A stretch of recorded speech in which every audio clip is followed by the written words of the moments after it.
কার্যত এর মাধ্যমে জনগণের প্রাপ্তির চাইতে একটা গোষ্ঠীর প্রাপ্তি বেশি হয়ে যাওয়ার আশঙ্কা আছে। মাননীয় বিরোধী দল নেতা, আপনি একজন খ্যাতিমান চিকিৎসক, এই বিষয়ে নিশ্চয়ই অনেক কিছু জানেন, অনেকের চেয়ে বেশি।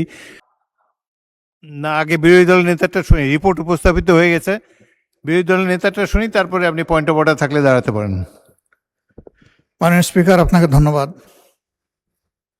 কার্যত দেশে একমাত্র টারশিয়ারি লেভেল হসপিটাল ছিল, যেটাকে আগে আমরা পিজি হসপিটাল বলতাম। পরবর্তী পর্যায়ে এটাকে বিশ্ববিদ্যালয়ে রূপান্তরিত করা হয়েছে এবং এই সংসদে নামের একটা অ্যামেন্ডমেন্ট করেছে। বর্তমানে এটা বাংলাদেশ মেডিকেল বিশ্ববিদ্যালয় নামে পরিচিত। এটি একটি অলাভজনক প্রতিষ্ঠান। স্বাস্থ্যসেবা পাওয়া জনগণের মৌলিক অধিকার এবং সারা দেশে কার্যত এখনো একটি, যদিও আরো অনেকগুলা মেডিকেল বিশ্ববিদ্যালয় হয়েছে, তার কিছু একাডেমিক কার্যক্রম চলছে, কিন্তু স্বাস্থ্যসেবার কার্যক্রম সেরকম প্রতিষ্ঠিত হয়নি। এই অবস্থায় এটাকে যদি আমরা লাভজনক এবং অলাভজনক, এখানে বলা হয়েছে প্রফিট নন প্রফিট কনসার্ন, কিছু শেয়ারিং এখানে করা, যেখান থেকে ইনকাম জেনারেট করে এইটার প্রয়োজনেই ব্যবহার করা।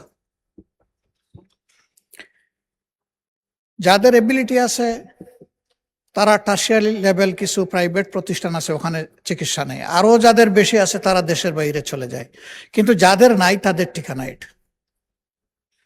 এখন যখন এখান থেকে এখানে কেউ ইনভেস্ট করবে এবং এখান থেকে প্রফিট জেনারেট করার ইচ্ছা থাকবে, স্বাভাবিকভাবেই চিকিৎসা ব্যয়টা বেড়ে যাবে।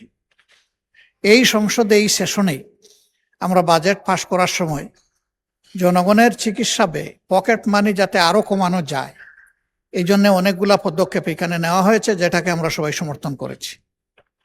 কিন্তু এর সেন্সটা হচ্ছে এর বিপরীত।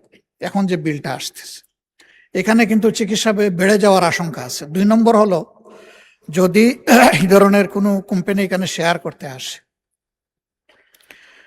তাহলে আগামীতে কোনো ধরনের আনহেলদি কম্পিটিশনের পটেনশিয়াল রিস্ক আমরা উড়াই দিতে পারি না।